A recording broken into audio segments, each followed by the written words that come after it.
नमस्कार, आप देख रहे हैं डेली बज इंडिया। भारतीय जनता पार्टी के एक उम्मीदवार को कोयम्बटूर तमिलनाडु में केवल एक वोट मिला। यकीन कर सकते हैं आप कि बीजेपी के एक नेता को चुनाव में एक वोट मिला हो।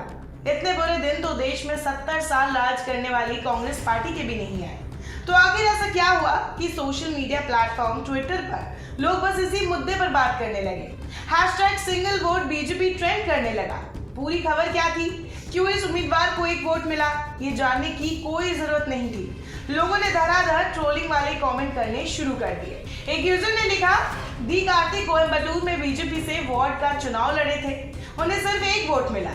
उनके घर में ही 5 सदस्य हैं, पर उन्होंने भी बीजेपी को वोट नहीं दिया। एक यूजर ने लायन किंग फिल्म की फोटो लगाकर तंज भरे लहजे में लिखा, 1 नेशन 1 इलेक्शन 1 वोट। एक यूजर ने तो प्रधानमंत्री से अपील करते हुए ट्वीट किया, मैं मोदी जी से उस प्रत्याशी को Z+ सुरक्षा की अपील करती हूँ क्योंकि उसके घर में ही दुश्मन है। एक और यूजर ने उम्मीदवार की हालत पर चुटकी लेते हुए लिखा, 0.001% कीटाणु डिटॉल से भी रह जाते हैं।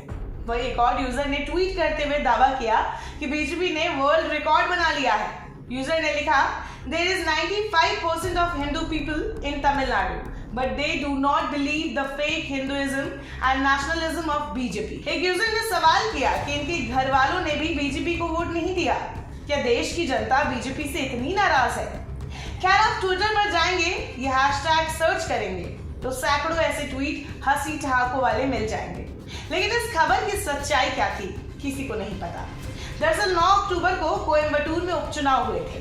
ये ग्रामीण निकाय चुनाव का दूसरा चरण था। बीजेपी की यूथ विंग के नेता डी कार्तिक स्थानीय निकाय के चुनाव में खड़े हुए थे। प्रत्याशी के परिवार में ही 5 सदस्य थे, फिर भी कार्तिक को एक वोट मिला। इसके बाद उनको ट्रोल करने में लग गई पूरी दुनिया।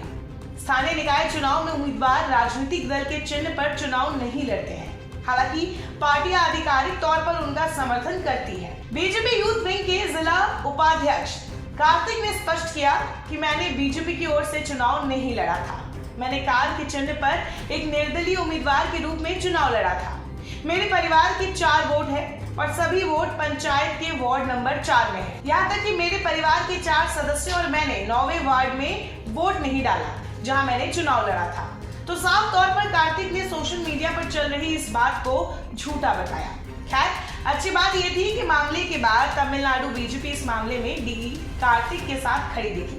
प्रदेश बीजेपी अध्यक्ष अन्नामलई ने कहा कि वो कार्तिक के साथ है और उनसे बात की है। लोगों को समझना चाहिए कि वो एक निर्दलीय उम्मीदवार की हैसियत से चुनाव में थे।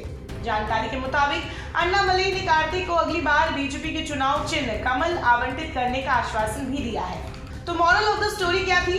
सोशल मीडिया बेशक एक अच्छा प्लेटफॉर्म है जहां आप अपनी राय रख सकते हैं, जहां आप किसी का विरोध कर सकते हैं, लेकिन इस तरह से बिना सच्चाई जाने एक चीज के लिए किसी को ट्रोल करना, इसे ट्रेंड मत बनने दीजिए। फिलहाल आपकी इस मुद्दे पर क्या राय है, हमें कमेंट सेक्शन पर जरूर बताएं। लेकिन उससे पहले अगर आपने हमारे चैनल को अभी तक सब्सक्राइब नहीं किया है तो जल्दी से सब्सक्राइब करें, साथ ही डेली बज इंडिया की सारी नोटिफिकेशंस के लिए बेल आइकन बटन को भी प्रेस करें।